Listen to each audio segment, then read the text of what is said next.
Maple syrup. Hey, there we go. Oh, I like that you sang it that time. Very good. Every now and then I'll sing something, but it's more a question if I hit that transition chord, like back to the C chord or whatever. I don't even know what chord it is. I'm not a very good ukulele player, but I like the ukulele. He's So learning through playing on Maple syrup. let's do that. Yeah. Yeah, you could say that. You could say that. So, hey, welcome, Brian. Brian is the big head today. That's awesome. It's very good to see you. And I'm hoping we're transmitting because I don't necessarily. Oh, there we see some people coming in.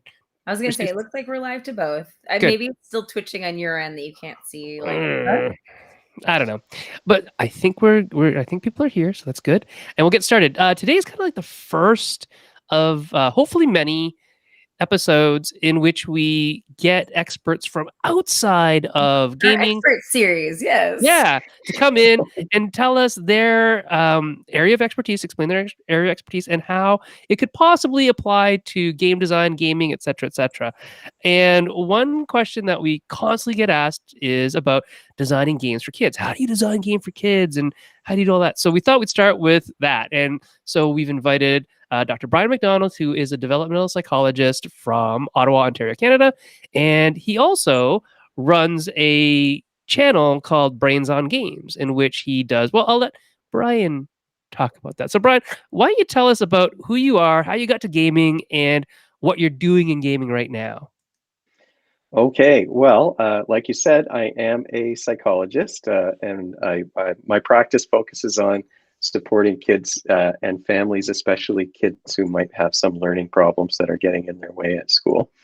I've been gaming since I was a kid. I mean, I remember I used to love Mousetrap of all things because constructing that thing in the middle of the board was so much fun, and then turning that wheel to make the boot kick the ball. Yeah, I still have fond memories of that. And my passion for gaming sort of grew from there. I played a lot of tabletop role-playing games when I was in junior high and high school, and ran the gamut of those. I played just about anything that was available to play. In university, started getting into card games like Hearts and Cribbage. That's what everybody was playing in the dorms. Was Hearts and Cribbage, and maybe a little bit of Nintendo Golf, but mostly it was Hearts and Cribbage. Oh my god, which version of Nintendo Golf? Oh my god, the original one. I mean, the this would have been open. I have that still. We had a hole-in-one club in our residence, so Nintendo Golf, but more Hearts and Cribbage than anything else. And I continue with the role-playing games until I moved to Ontario to do my doctorate, and then I started getting into those collectible card games. Oh no! And miniatures games. Which were your poisons? See, I did the opposite. I quit all of those so I can continue education. Right. I did quit all of those so that I could afford like other board games. Oh, so well, there you go. Yeah. It does wind up being a bit of a money sink, those collectible things. But yeah, I played the Decipher Star Wars game, and I ran tournaments for the Babylon 5 card game, collectible card game. So I played a bunch of those things, stuck with the tabletop role-playing stuff, and got a bit away from games when my kids were little, until they got to be a little bit older, and my practice was starting to sort of take off, and I was looking for ways to tear kids away from screens. Yes. As a I mean, at that time, I was doing psychoeducational assessments, like we're going to talk about today, I think.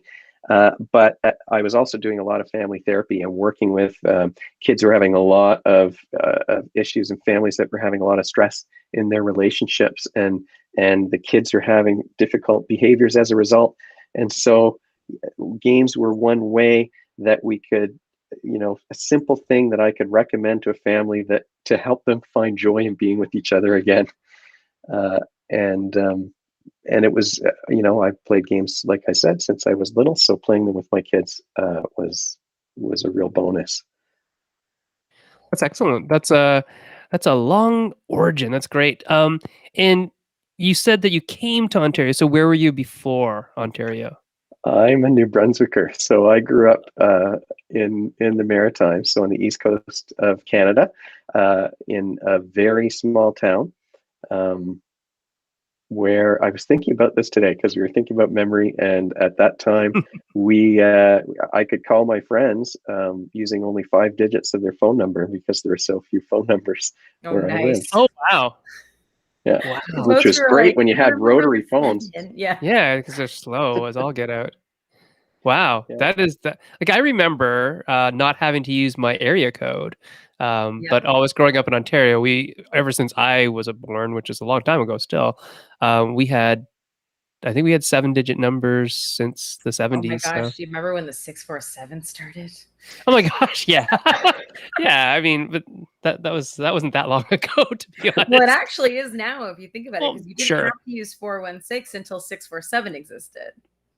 Yeah, like in reverse, but yes, yeah, you're right. Yeah. That it's sort of now we're all in Toronto, but we're all still using this different area codes now, but still in Toronto or in the No, it's still GTA or a good whatever. 20 something years ago. You do know that, right? Oh yeah. It's still a long time ago, but Okay. I'm the ancient mariner, so I don't think it's that long ago. So cool, very cool. So let's talk about developmental psychology, your philosophy towards gaming and psychology, the mix of that. First of all, can you define developmental psychology for all of our audience because it's kind of a different branch of psychology? Yeah, most of my studies were all about how kids develop, how their brains develop, and their skills develop, and how their emotional functioning develops over time. I was very focused on sort of the from birth to the teenage and young adult years, and I concentrated my studies on that. Originally, I was going to be a marriage counselor, but once I started working with teenagers, my age group just kept getting lower and lower. Lower and lower? I It's fun loved when it you so find much. your age zone. You know what I mean? We're Yeah, like, I like dealing with this. Okay. yeah. Maybe I was looking for my maturity level to match up with the people that I was meeting with. Yeah, I used to do meetings in schools. I remember one time I used to do meetings in schools. I was doing my training, so I was about 2 years away from finishing my PhD, and waiting to run a group in a high school. And a teacher came down the hallway and went up one side of me and down the other because they thought I was a student. You're not supposed to be in the library at lunchtime. I still get that when I'm in schools. So I'm 5'2", and when I go to visit my students on their clinical rotations in schools, I get that all the time. It's like, oh, what are you doing here? Oh, I'm the supervisor for this student. It's like, what? Really? You're 5? You like you look like you're 12. Okay. Yeah, yeah. So what? That's why I grew a beard. I That's can't an excellent do that. I choice. cannot do that. So you've got that on me. Okay, I can't do that. And so developmental psychology, for those of you who don't know what that is, it kind of deals with really broad things in terms of it's not just how people think and how they behave and their emotions. It also has to deal with like the physical development and sensory perceptual development and all that kind of stuff. So it's a little bit broader in some areas, but then more focused in others on like kids.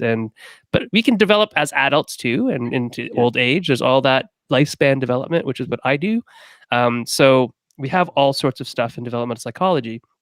But specifically, kids are this one area that I find people ask the question about, like, what about kids? Why, how come designing games for kids is different? I mean, what do you think? What do you think, Brian? Why is designing kids? And whatnot. Yeah. Why is designing for kids different than designing for adults? What do we have to keep in mind, and what do we have to keep in consider while we're designing for kids? I mean, it's tricky, right? Because there's so many different kids are so different at different ages. Mhm. For the longest time, I think most adults and even lots of psychologists and certainly some of my professors thought of kids as being small adults. So their skills haven't developed yet, but their brains sort of work the same way. Okay, No. but of course that's not really the case, and we're learning more and more through brain studies and the research that people do Building blocks, yeah. exactly on child development. It's not really like that. So there obviously kids are less skilled than adults are at certain things, but another thing that I think kids have trouble with that maybe designers could keep in mind, and maybe it's something that that you haven't talked about here on the show before, is the idea that for very young kids and for a little while in adolescence, kids have a tough time holding on to two opposing ideas or two opposing feelings at the same time. There's never been a toddler that I've met who could say, I feel like throwing this right now. They just do it. Yeah. They don't stop themselves, right?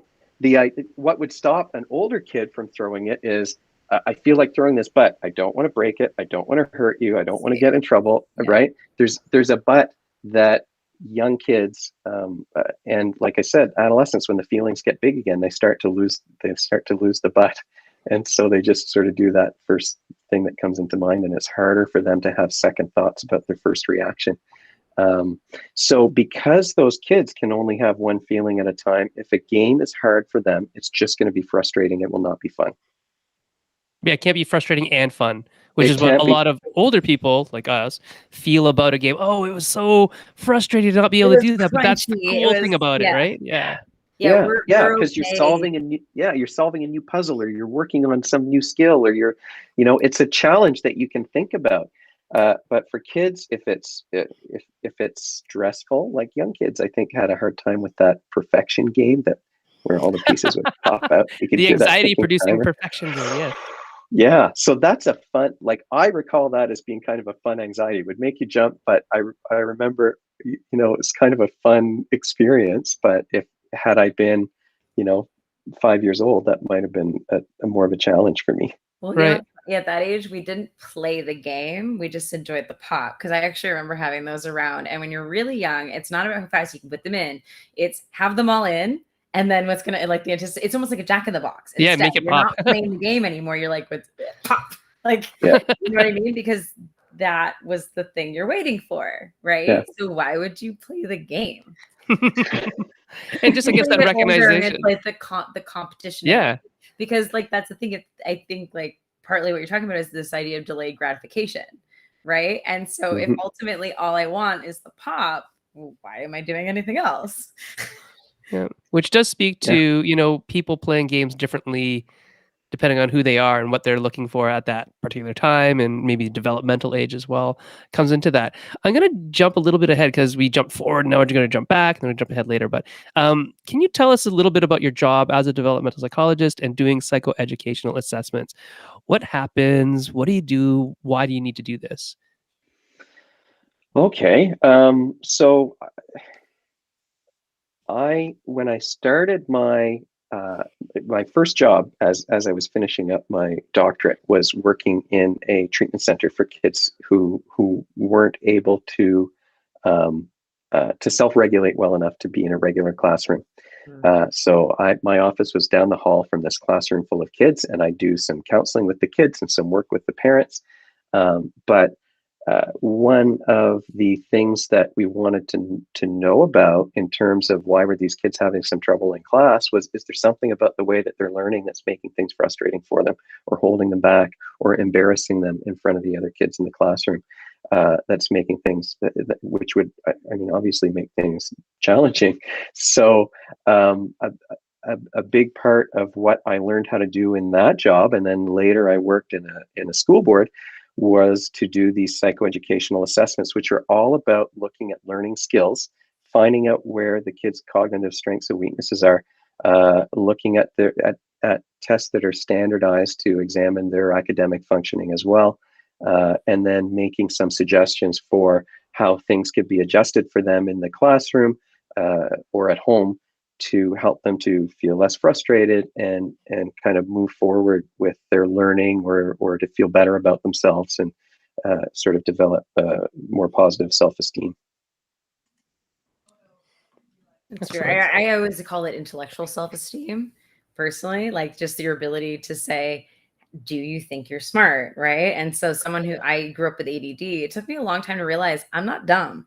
Right. But you spend so many years thinking that you're not trying hard enough or whatever it is, that it takes a Mhm. really long time to get that intellectual self-esteem back. Yeah, and for kids who are having trouble at school, that's a huge issue, right? Especially if they feel like that it's not designed for me. This is not the place for me. I don't feel welcome here for whatever reason. Maybe it's because the teacher's expectations are too high, or because they feel embarrassed or anxious in front of their friends. And you do kind of carry that baggage with you when you feel like it's not for me. And that kind of chronic stress that kids experience, I always say to parents, like, if I had to do the hardest part of my job 40 hours a week, how would I get out of bed in the morning to get up and go to work? And here are these kids, they're still showing up. But if parents and teachers can put themselves in the kids' shoes by understanding them, that's really helpful. And I think for kids who have some learning difficulties, school can become a chronically stressful environment, which can cause some problems with the development of their emotional regulation skills. And chronic stress has all kinds of impacts on your development. And one of the things sometimes that happens is you sort of develop this all or nothing thinking where, younger kids, things are either perfect or they're terrible anyway. Extremes, yeah. But if they get stuck in all or nothing black and white thinking, and things are either perfect or terrible, and they're not great at school and they can't do their schoolwork perfectly, what does that mean about them? Right. Yeah, it is definitely a skill to be developed, or coping mechanisms to be developed. But again, you need the capacity to recognize that it's overcomable. Yeah, and the growth mindset is something that lots of teachers are talking about now in It's a classes. The very big idea one in that Ontario. these skills aren't fixed. These are things that you can work on and develop. So, for a psychoeducational assessment, I would do interviews with parents and take a look at report cards if I have access to them. And the testing part involves comparing. See, they're all standardized tests, which means that the kids' results are being compared to other kids the same age as them to figure out, are their skills average in this area, or above average, or below average. And so we look at verbal problem solving and visual problem solving and fluid reasoning, which is like flexible problem solving, and math kinds of problem solving. There's lots of different kinds of memory that we look at in those assessments, how quickly kids can process information, how accurately they can put things down on paper. And then you get them to do some reading and writing and math as well. And sometimes that's the part where you sort of have to be a bit more entertaining and put on a show to get them to sit still and get through it, because they're coming to see me because they're having trouble in those areas. So the last thing they want to do is those hard things. But I will say, touch wood, I've been lucky in my work that the kids who come to meet with me, we usually, 99.9% of the time, we get along great. And they come out and they say, well, that was way better than I thought it was going to be. So it usually works out okay. So after that testing is done, I put all of the results together, and then I have a meeting with parents and sometimes with teachers to talk about, well, here's the kids' strengths and here are the weaknesses. And so this is maybe the best way for them to take in information, or the best program to help them to develop their reading skills, or here's why they're having trouble with math. And sometimes for the older kids, especially as they're getting up to the teenage years, it's a relief to know that, okay, like, I'm good at all of these things and I did better than most people at all these things, but there's like this one area, and that's what's been holding me back all these years, is this one thing. And and then you give them some ways to practice and develop that skill, and some ways to work around the area that it's that's tougher for them, whatever the obstacle is that's holding them back. I think that's I've sort of over the years redefined what being a developmental psychologist is. And I think of myself as a developmentalist who believes that kids are we're sort of made to develop a certain way. And what the psychologists and the parents and the teachers' job is to remove the obstacles that prevent that from occurring. I like that. So would you say that you are more like Rousseau or Locke in the philosophy of development? Oh my gosh! You don't sound like Augustine. You don't No, you're gonna take me back to my. I know, it's like that's 101 old stuff. Courses. Oh my goodness! If I was going to compare myself to any psychologist, I would hope that I could be compared to Gordon Neufeld, who's my favorite. He's still practicing though. Yeah, but he's my number one. I think he's got the very, very best understanding of child development. of anybody out there. Wasn't Rousseau the blank slate? No, that'd be Locke. Okay, I mixed the two. Yeah. Yeah, No. there's blank Russo was like, slates. everybody's good and children are great and parents' jobs is to nurture that child so they don't stray from the path, which is like completely opposite of Augustine of Hippo, which was like, children are evil. And Yeah, parents, you have to parent them so they become good. right, right. Spare the rod and spoil the child and all that Right. stuff. Very much so. Very much so. Yeah, yeah. No, So that's not the way I operate in my practice. no, me either. What are we doing with dev psych and game design? How can dev psych inform game design? Oh, before we go there, Pauline Fate Kong has a question. She asks, "Is it true that kids do better with memory games compared to adults?" This is a great question, actually. That is a great question. And it depends on the age of the kid and the age of the adult. I would also Because think it's the memory, difference between picture too. Like, what are yeah, you memorizing? yeah. So peak development of most kinds of memory, it happens when you're in your 20s. And kids who are late teens are sort of approaching that level. They're getting really close to that. And then after your 20s, it's all downhill from there, unfortunately, folks. Sadly.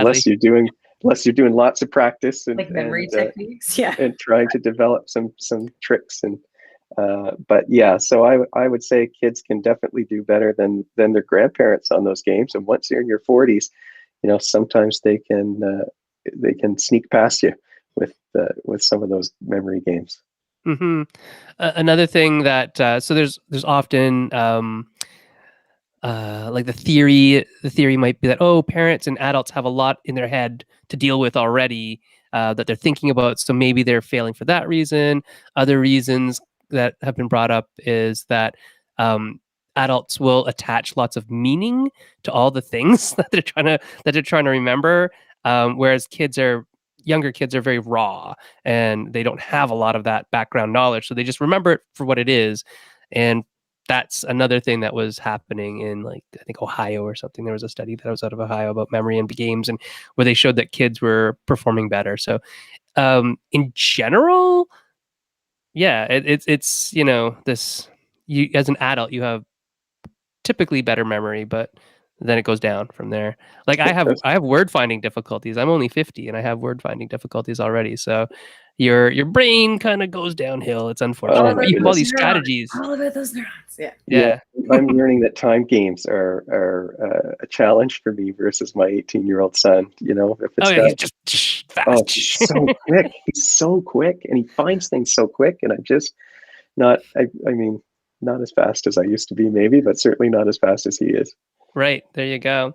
So let's talk about some other areas that DevPsych can help game designers in. So I know before we came on air, we asked you like the magic question. The question that everybody always asks us is about, how many cards is a good number of cards to hold? Yeah. And Where's why your is it hand always, limit size? Yeah. yeah, why is it always 5 to 7 or 3 to 7, or why is Yeah. it always that number? Why is Yeah. it?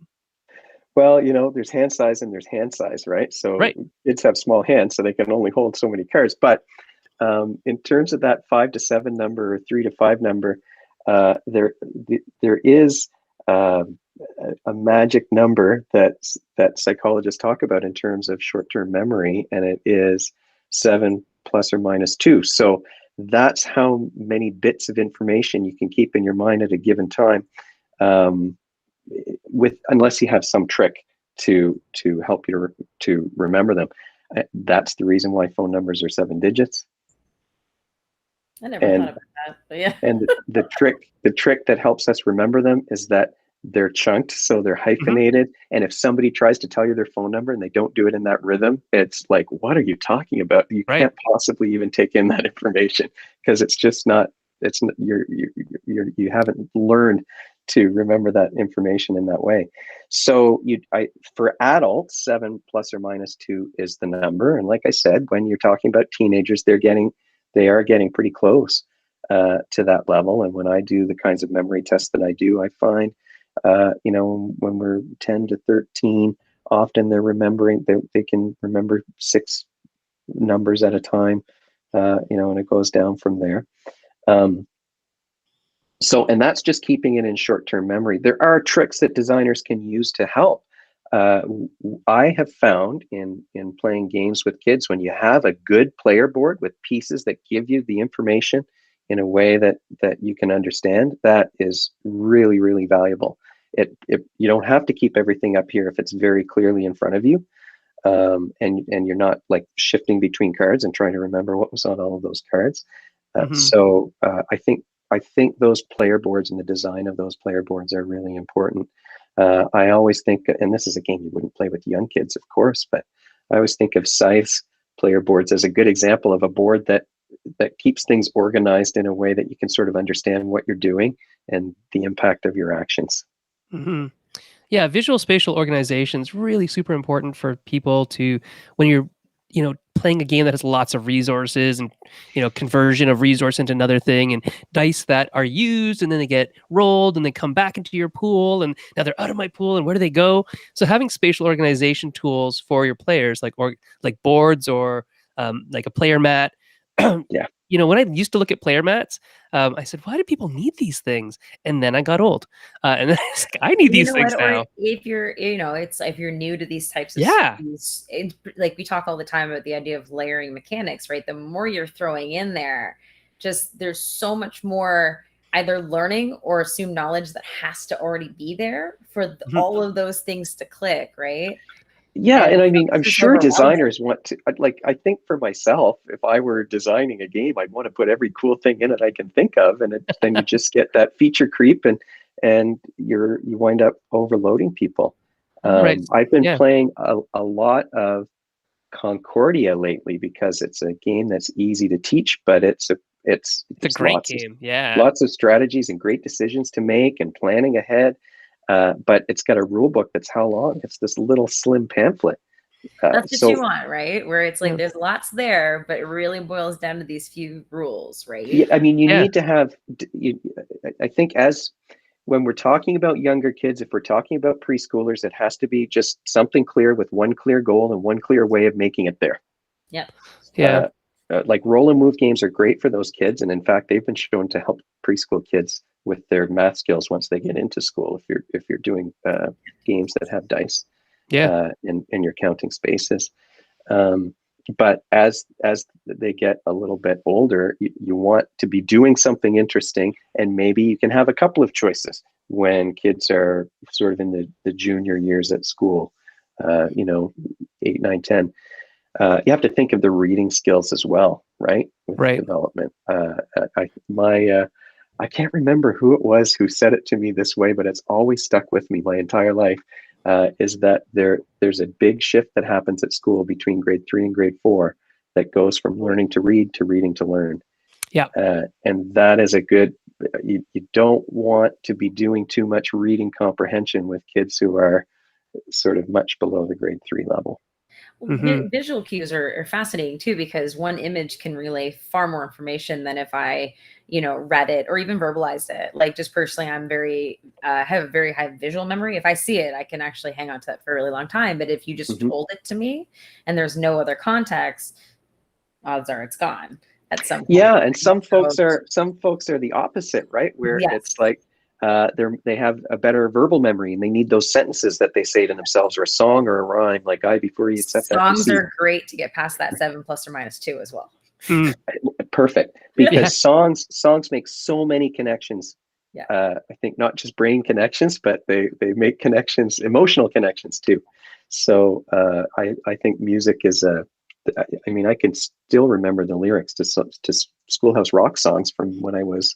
I mean, that was I'm the just 70s. A bill. Well, yes, I'm only a bill. A noun is a person, place, or thing. I was going to say, anyone who's got elementary school kids, go check out Number Rocks on YouTube right now. Number Rocks. No, seriously. Yeah. That's awesome. So other areas of psychology, especially in developmental stuff, that could be game related. So we talked about reading comprehension. There's so much stuff with reading in terms of like providing background knowledge before we get into the depth of the reading, sentence length, word choices. All these things are important to think about. Using pictorial over, textual information, organizing all that kind of stuff. I wanted to actually talk about that for a second because we have a bunch of teachers in the chat and Oh, good. in the feed, right? So, um, like, Erica, did you ever use like graphic organizers with Oh your yeah. students? Right, and that's basically like a player aid, right? Like a player mat, where it's like, Yeah. How do okay, you this is direct where, your lines of yeah, thinking so that this they is where flow? this goes. This is where this goes. You have a little flow to that. There's some graphic design in that in terms of like, first you fill up block A because it's on the top, and then you fill up block B because it's like the next in the row, and you just have this logical Well, pattern of how you do yeah, things. it's a thought process to continue the line of thinking. So everyone's Hmm. really good at that start point, which is actually great for even design. Think of it as Yes. like the start point, the theme, or your general idea. Okay, you've got that. How do you boil it down to like the key elements now? And that's ultimately what a graphic organizer is usually for. But that's funny enough, perfectly parallel to like how game design works. I think I just connected game design to writing paragraphs, but ignore that for now. Just like, but it's that We'll do process of, something about that later. yeah. But yeah, I think there's a lot in terms of how we as humans organize information and then utilize it and apply that information, even as young as little kids who are doing that, that we can talk about. So, Brian, in terms of games that you've seen out there, have you seen any really cool design elements that you said, "Oh, this is this psychological phenomenon in cardboard fashion"? Oh, wow. Okay. Oh my gosh, there's so many examples.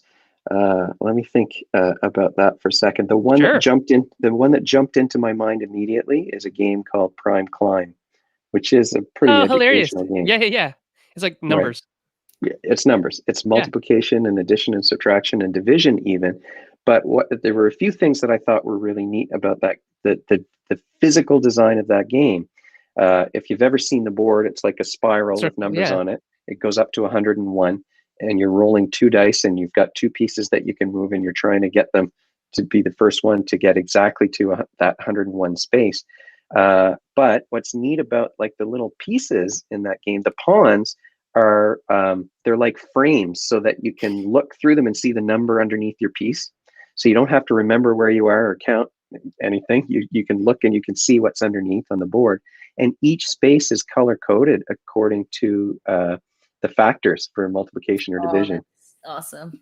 which just makes it like once the kids figure that out, it's like, oh, I just have to look for another red one and that number, and then they start to make. Mhm. I think they start to make some. It's like a memory aid for Yeah. multiplication. You know what's actually funny is my parents actually used to play a lot of Yahtzee with us for that exact practice for addition and multiplication. Yeah. Right? Is Yeah. you as much as you're learning poker hands, in all honesty, Sure. there's also that idea of you are doing multiples, you are doing multiplication, you are doing addition, and we used to play a lot, honestly, for the math skills. Yeah. Yeah, That's why my wife played for quarters against her grandmother. She thought she was winning quarters, but really she was learning math. Yeah. it's pretty smart. It is pretty smart. And honestly, look, when you're doing it in games, it's so different from. And I think this is why game schooling is becoming such a big thing. When you're doing these activities and learning these skills in play, there's a totally different mindset. And I think it gives you a totally different access, I think, to the brain because you remove some of those obstacles, the stress and the worries about consequences. When you think about play, it's time limited, so you're not going to be stuck doing the same thing forever and ever.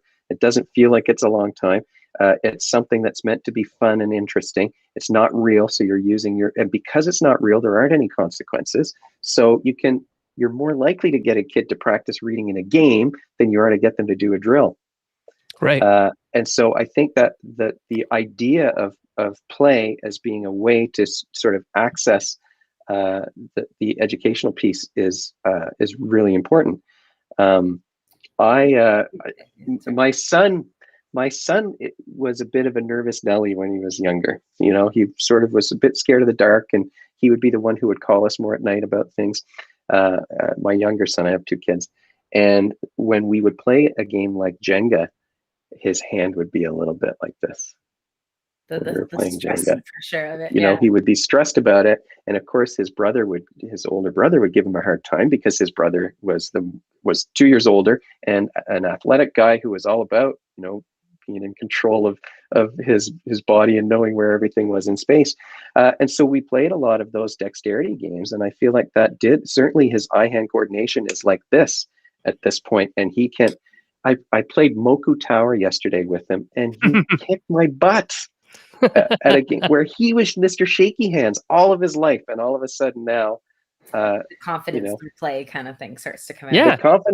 the confidence through play, and eventually when he felt like, okay, it's a game now, nobody's going to give me too hard of a time, I can let that go. And now I'm developing my, you know, your self-regulation is a huge skill in those dexterity games. Mhm. You've got to be in control of yourself, and they can be stressful. And there's some, you know, everybody's watching you do something. It's a bit performative in a way that's different from some other games, right? Yeah, it I can be mean, stressful. But what's dexterity really good, games and I think that's why they're the ones where, you know, you get your arms in the air, like, yes, The arrow. you know, how often does that happen in, I don't know, Concordia? well, I think what's nice Um, too is like the consequences are low. So Yep. you're allowed to fail over and over and over again in a game, doesn't matter if it's a board game or a video game or whatever it is, and do it again.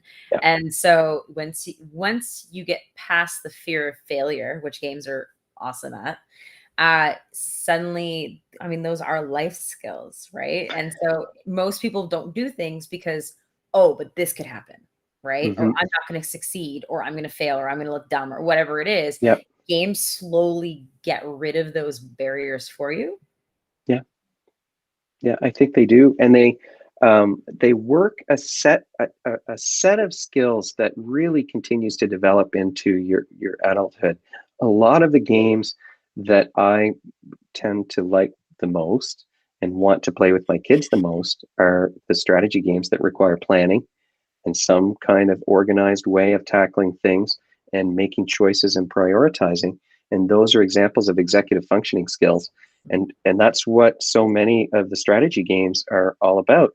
Those executive functions are like a traffic cop that sort of manages all of your other abilities, right? Or an orchestra conductor where your skills are the members of the orchestra and your executive functions are the ones that dictate how they'll be used, because it's all about working towards a future goal. Strategy games have been recommended by all kinds of psychologists for the development of those skills. And I think the handout that I use the most for kids who have trouble on the executive functioning side of things is from the Harvard Center on the Developing Child. And they recommend, you know, I mean, those are older psychologists who are doing those things. So it's chess and Go and backgammon that they talk about, right? But, you know, Coimbra, Yeah. wow. You know, I played Praga with my kids. What an amazing game for thinking ahead and figuring out a way of doing things and sticking with a plan. And at the same time, you've got the history behind it. You've got that beautiful board. You've got the amazing action wheel in that game. There's so many things about that game that are perfect. I could just hug the designer. And my athletic son, who was a soccer player when he was in high school, went to the Czech Republic to play soccer in a soccer tournament, and he nearly fell off the bridge that's in that game. That's a story. That's awesome. So yeah, Like, I've been there. Been to that bridge. I've almost fallen I've off the been bridge. there, and the coach had to catch me. The jet lag. I was so tired. I almost fell Oh, over the side. it's really interesting. There's so many things about games that I think bring up aspects of development and aspects of psychology that it is hard to pick just one game to talk about. But if you were to, gonna put you on the spot a little bit. What kind of games do you typically recommend for certain things? I know everybody's different and all games are kind of unique and different. But if you were to say, hey, family that I'm working with, try this game out. What are maybe specific games? How about qualities of games that you tend to recommend for different age brackets? What do you think? Okay.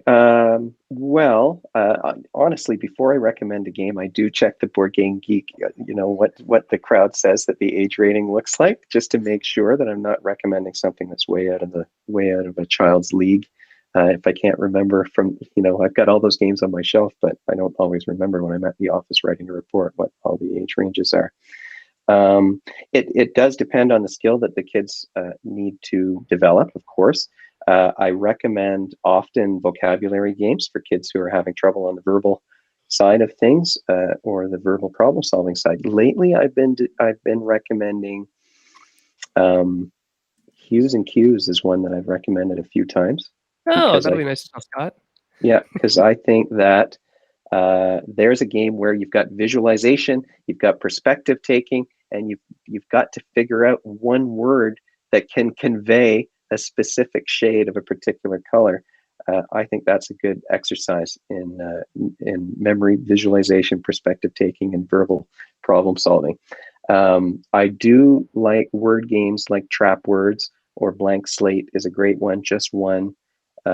Where Words is another one that's good in terms of you're coming up with a clue and you're needing to make connections between those words, which is one of the things that how we measure verbal intelligence is how do you make connections between different concepts. So I think that those kinds of code names is another example of a game like that.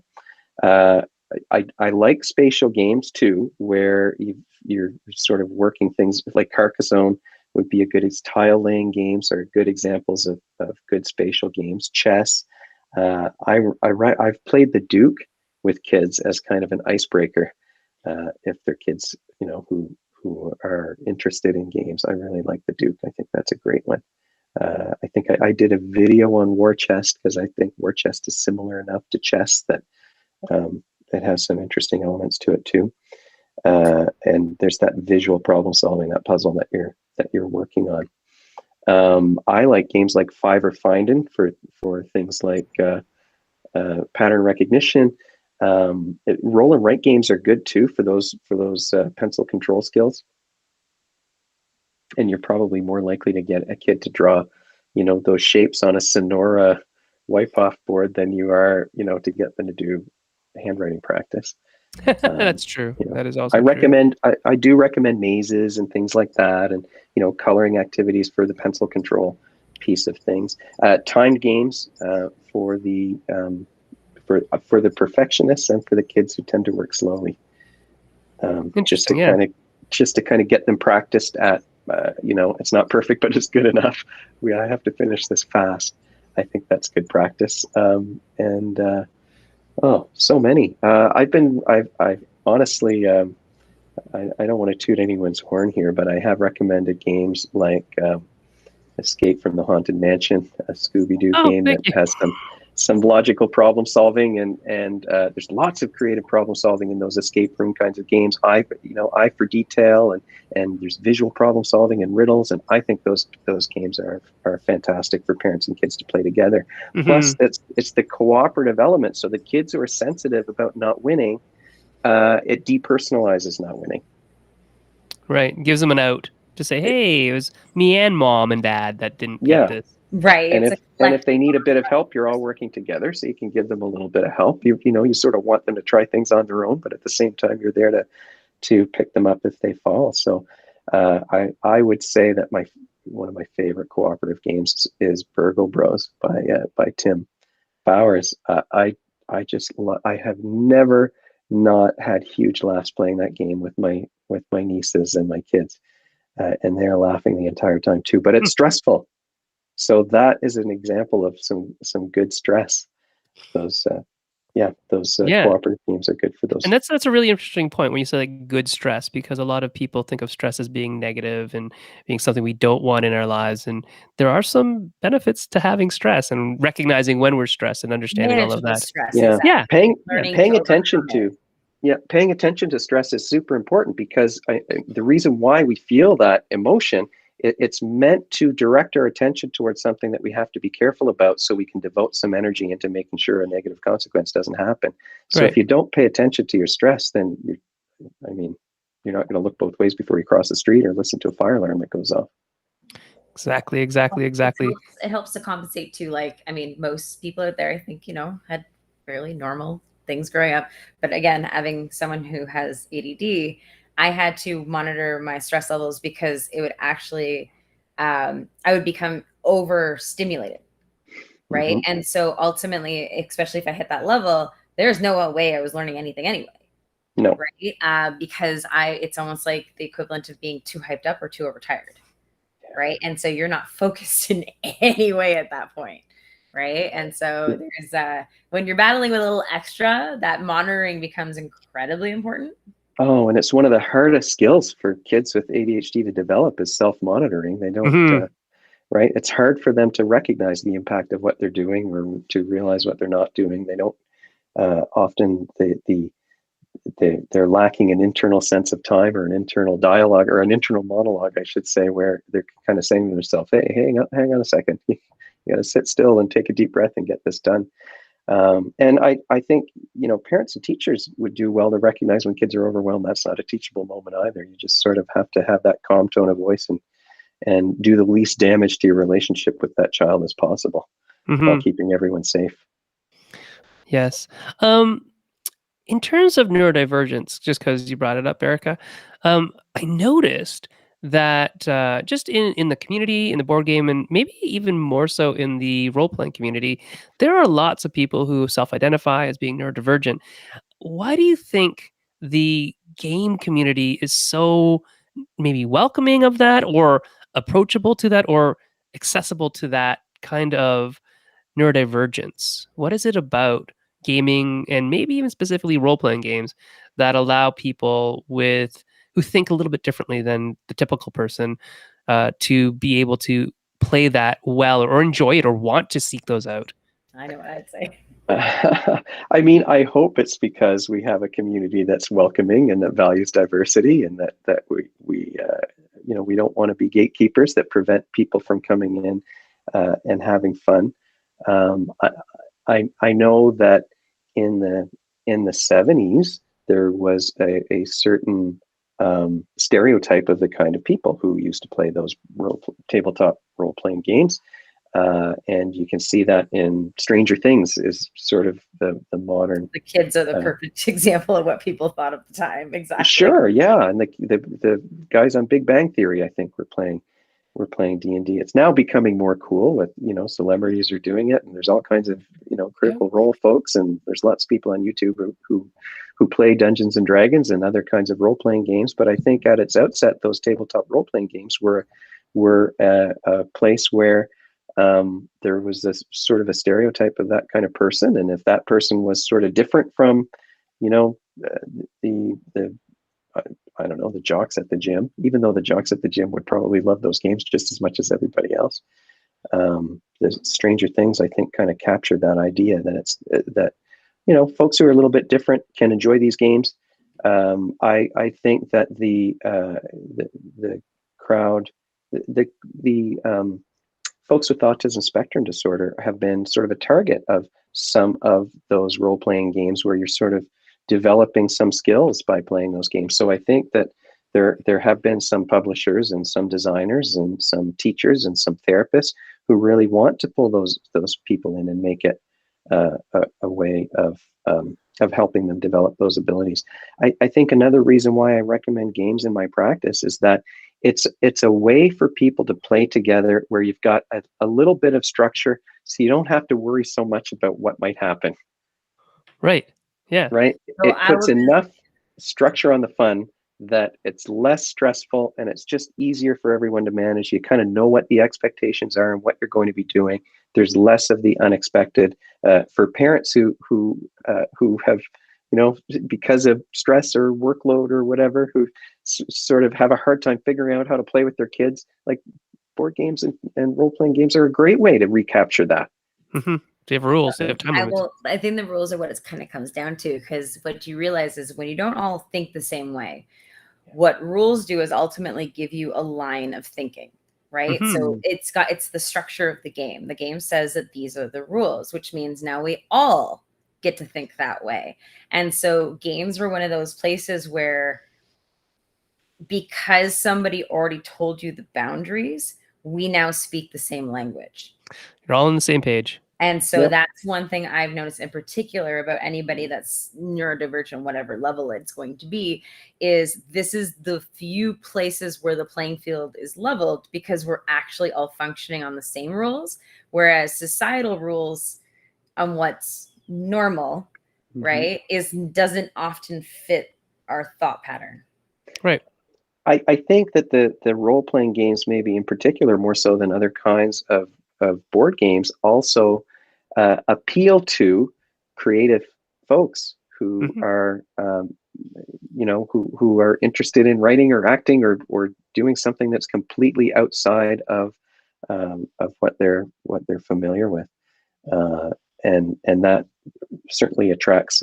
Maybe that attracts some folks um, who are going to be more accepting of divergent thinking or of different ways of seeing things. But It's then it also gives you okay the to think structure at the same differently. time, like you said. I like that it No, puts everybody on the same playing field. you're encouraged to think differently too in an RPG, which is awesome, because if you're going to take on the role of a character, I'm now Hmm. intentionally getting to adjust the way that I think to match to, or I can suit the character to the like. There's so much more malleability to like Yeah, what's happening. yeah, and doing that gets you thinking about the way that you are at the same time, right? Because you're Mhm. sort of Mhm. forcing yourself to do things in a different way, and I think that's some good self-reflection too for anyone. For anyone, I do have uh, I nearly experienced a total party kill in my game that I play on Monday nights on Roll20 with my old roommates and their kids. So we have to come back to the table next week with a creative plan. 'Cause, Yeah, because everybody's kind of hurting real bad. yeah, no, I don't know what's going to happen. Yeah, it's actually really interesting. I'm involved in quite a few projects in terms of using games as a therapeutic tool, and designing specifically role-playing games for like social communication function and stuff like that. So there's a lot going on right now, and it is interesting. It's exactly what you said, Brian. Like, there are a lot of people who are, very highly educated therapists, psychologists, whatever, who grew up playing these games now, and they want to use these games as tools in therapy, or that parents can play with kids but that have some sort of therapeutic goal to them. And so a bunch of the designers who are also therapists are sitting around the table going, okay, how do we do that, and what are we trying to do? And it's actually been really interesting to be involved with a lot of these projects in terms of having a therapeutic goal in mind for a game is nothing I ever thought would happen. So it's kind of fun. But But it's neat that you can do that, right? Hmm. yeah, and the thing is that it's like, oh yeah, that's pretty apparent now that you think about it, because I mean, a lot of the types of therapy that I do is very much in line with, working through problems, finding problems yourself, solution focused therapy. And what is that except role playing in a lot of Yeah, ways? Like, because it's all the questions I ask are things like imagination type questions. Like, so tell me, if you woke up tomorrow morning and something was different about the world and it was better for you, what would that be like? yeah. And it's like, I don't know. Well, what if you did know? I, that's my line of questioning. Imagine. Yeah.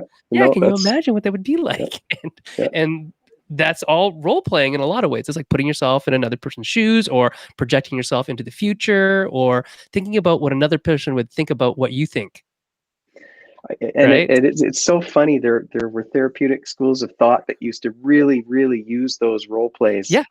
to use role playing in therapy, but now these games have sort of formalized it in a way that a therapist has a set of rules that they can follow. They don't have to make it all Gamified. up if they Yeah, don't want to. Gamified therapy, folks. and a much more Hmm. interesting world, right? Yeah, yeah, Yeah. I think so. It's kind of interesting for the kids too. Um, what other things? Is there anything that you wanted to talk about, Brian, that we haven't got to yet? Oh my goodness. Nothing comes to mind. My goodness, we covered Well, so many how things. about kind of like, things that you wish you saw a bit more in games Yeah. Or Okay. or mistakes even that people that you've seen in game design. without It's like, meaning to if this had this, could that would be better. might exclude or cut off a certain, yeah. Yeah. Okay. I think that it's especially when you're playing with kids, great to have games where where the design allows everyone to kind of be sort of close to the same score, or so that there's not, or some mechanism to allow the person at the back of the line to get towards the front, some mechanism that gives a bonus to the player who's in last place to allow them to do something, so that that person, because kids have big feelings about things, that feeling of I'm not going to be able to catch up, this is it, this game is done. Who wants to sit? I'm out. Yeah. It's hard for adults to sit through a game like that where Yeah. the outcome is a foregone conclusion, let alone a young person. Again, I've been playing Concordia a lot lately, and I feel like that's a good thing about that game, because you count the score at the end. And so you play through this entire game. You might play for 2 hours, and you're building all these little houses in this network, and you're getting all these cards, and then you count up the score. And that's kind of the boring part. The kids are like, okay, I'll see you later. That was fun.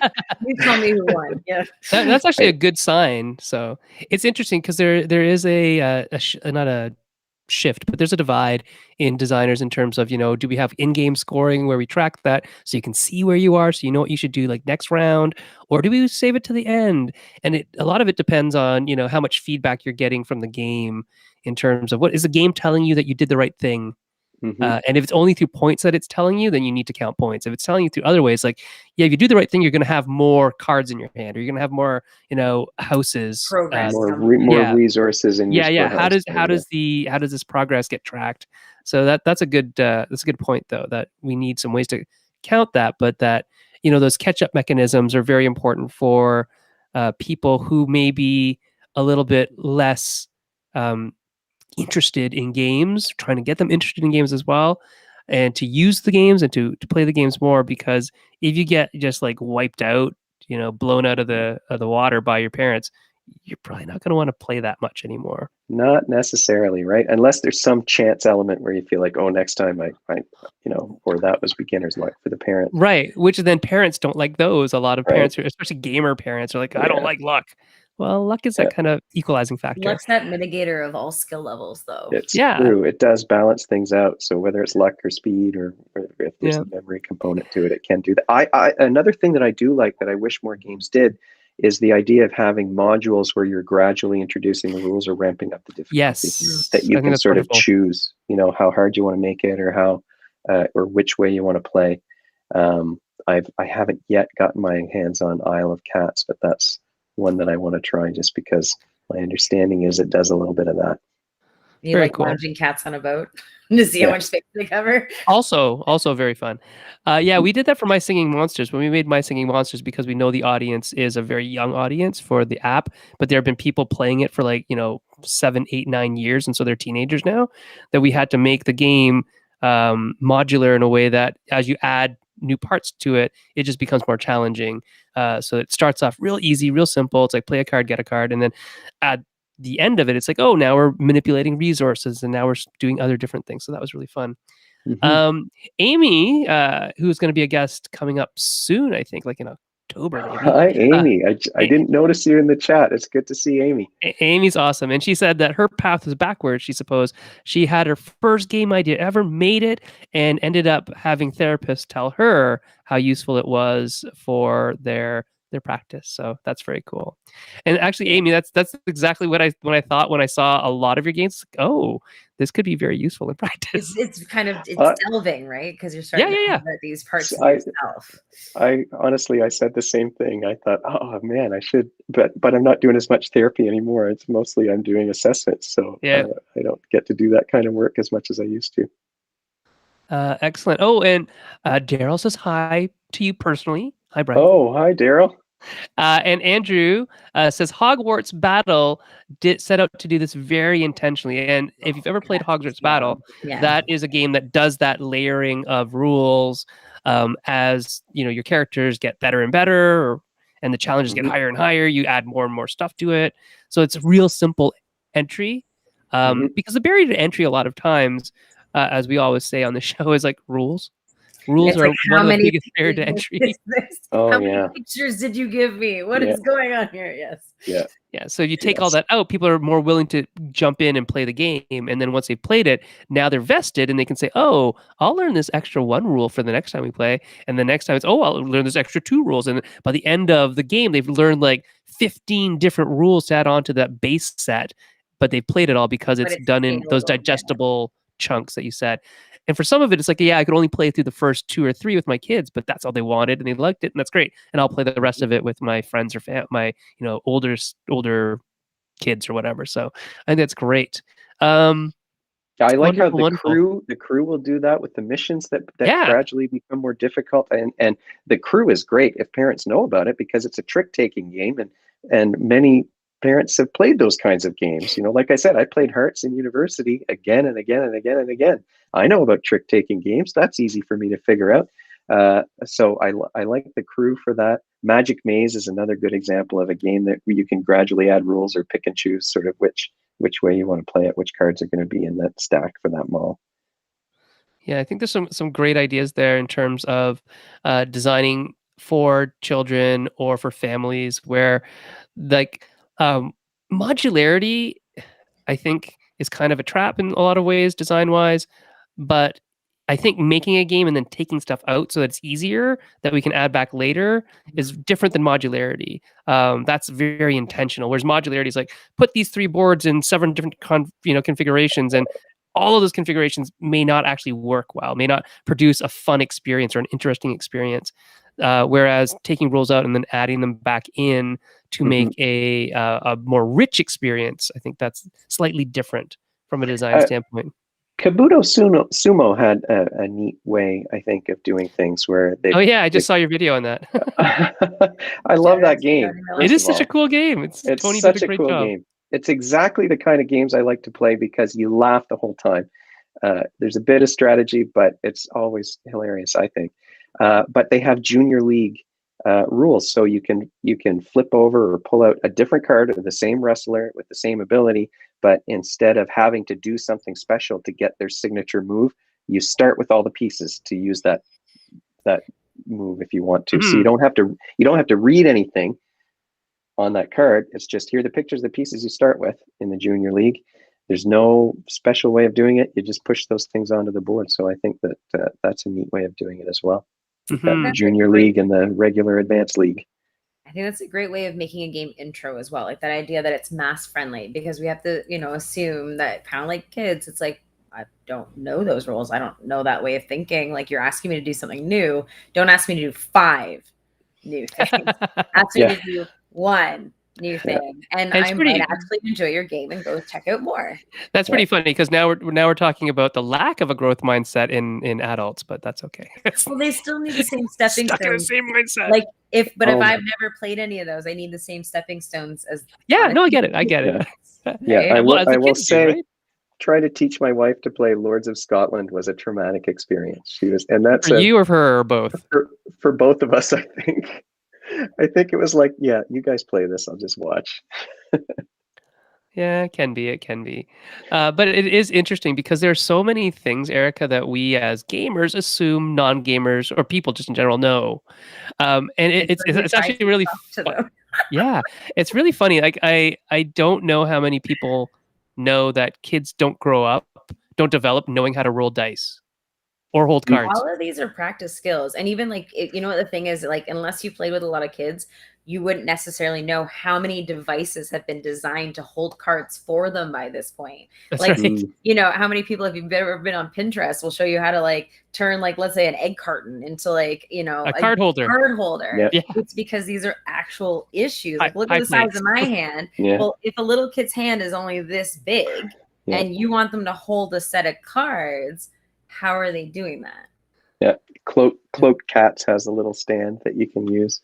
Yeah, there's some really cute ones. There are some, by the way, people, there are card stands out there, and you know what? If you're someone who doesn't like touching things all the time too, there are tactile people. Like, that's not something they want to do. Yeah. Get a card stand. Yeah. I can't not touch cards. I have to. I think I love cards. I have to do the magic shuffle too. If you have sensory things, there's something about especially cards because of that plasticky feel. Maybe card holders. I don't like card sleeves. No, I'm I not a think Stever. holds your cards like in a display for you. Yeah. I know what you're talking about. I'm kidding. I'm just joking. Um, So yeah, we've talked for over an hour about this stuff, and there's probably so much more. Um, one thing we did want to do, Erica, was make some more stuff, right? So Maple Syrup has a mission of Our making our infographics that we're gonna start. infographics and handouts and things like that. And Brian, I did ask you a little while ago, and you said sure. So I'm just going to confirm that sure is a good answer for you. That at some point we were thinking about putting out an infographic about designing for kids. And I was going to run a lot of that by you in terms of, okay, what do you think? And get your confirmation on that. So if that's something you'd like to help us with, we would love to have you on board for that. Co-brand it with Brains on Games and Maple Syrup and get a little infographic out there for designers on, some best practices when thinking about game design for kids. Definitely. I'd be happy to help out with that for sure. Very cool, very cool. And I know that all the people from last week's show, which was on libraries, and Rebecca is a kids librarian, children's librarian. I think they would love that kind of stuff too, to know all these things about how do books and games and kids and all this stuff. It's very important things that we have to think about, like what makes that suitable for, and how do we bridge the gap between young kids and older kids and young adulthood and all these kind of paths that we go on. Well, it's good for not just design, but I mean purchasing ability, right? Like if you have, there's only so much money you can spend on games. You want to make sure it's like the right games for your audience, right? And so understanding, where your audience might be at will help you with, oh, well, this is probably the type of games I should be looking at. Yeah, because a lot of the biggest problems that people have is, what age range do I give to my game? They don't know. And it's really weird. So honestly, people out there, if you've never known this, a lot of times the age range on the box of the game is wrong anyway, because it is based not on at best. Yeah, it's an estimate, but it's also based not on the actual age of play. It's based on, will that person swallow this piece? A lot of the times it's based on safety testing, liability. Yeah. There's certain rules for certain age range of toys and games, right? So, yeah. So we also have to be concerned about that. All right. So, Brian, if people want to reach you, how can they reach you? Well, Brian at brainsongames.ca is my email address. So that's an easy way to track me down. Brainsongames.ca is the website where I sort of cross-post the YouTube videos from the Brains on Games channel. And Brains on Games is the Twitter handle and the Facebook page and the Instagram feed. So at Brains on Games is just about, you can search me up on the Facebook group as well. I have a Facebook page that says Brains on Games at the top also. Excellent. All right. Remember, I told you at the top of the show that you'd be giving some final advice after we get through our little spiel here. So there you go. You'd be thinking about that. Think about it. Planting the seeds. So if you want to reach me on Twitter, you can find me at Senfeng Lim. Erica, where can people find you? At Erica Buyuris. That's right. And very shortly, Lara is coming back. Yeah, Lara is coming back. For people who don't know, that is the name that Jesse will be using going forward, Lara. And it's like Lara Croft. Yes, she's officially Lara, she or they. But they'll be joining us again in, was it December or January? It's most likely going to be January, February. Okay. So soonish, we'll have Lara back on the show. Yeah, which will be awesome. And if you want to reach all of us, you can find us at Maple Syrup. The Patreon is patreon.com/Maple Syrup if you like helping keep our lights on, which has been great. Thank you so much for that. The software that we use to bring the show to you and create all this stuff, it's not free, but it's not super expensive. So, thank you very much for everybody who is donating the little bits that they can, especially during these times. So on that note, Brian, what is your piece of final advice to designers out there, specifically maybe in terms of games for kids? What do you think? Well, I think it's so important to make those games accessible, not just to the kids, but to the parents. They have to be something that parents can see themselves playing. You got to be careful about the playtime and things like that, and find a theme that's going to be appealing to the kids and the parents if you can do it. Because my goal with Brains on Games was to encourage parents and kids to play together. because that's how you get to know your kids' friends, and that's how you get to be a part of their lives on equal footing in terms of the importance of those relationships. So I think playing with kids is super important, and the more games that are out there that can appeal to whole families as opposed to just to the younger crowd, the better. So I love to see designs that pull everyone in to sit around the table and have some laughs and have fun together. Thanks so much. That was excellent. And let's talk about what's happening next week before we sign off. Next week, we have New Frontiers in Media with Benita and Reina. It's going to be at a special time at 10:30 Eastern because Benita is streaming on Twitch from 8 to 10 Eastern. They are Twitch streamers. So. On Wednesday. So we're going to be talking about Twitch. We're going to be talking about TikTok. We're going to be talking about hate raids, unfortunately. We're going to be talking about all that stuff. Like, where is new media pushing us in terms of board games, in terms of content, in terms of marketing and advertising? What's going to happen? And so we're bringing two of the best in the business, Benita and Reina, in to talk about that next week. Remember, special start time of 10:30 Eastern. All right, so we'll see you later, everybody. Thanks very much for coming. Daryl, Andrew, which is not one person, that's two people. Amy, Rebecca, Helena, Pauline, everybody who is here who didn't say anything, you're also wonderful too. So we'll see you here next week at a very special time, 10:30 Eastern. All right, we'll see you later. Bye, everybody. Thanks for having me on.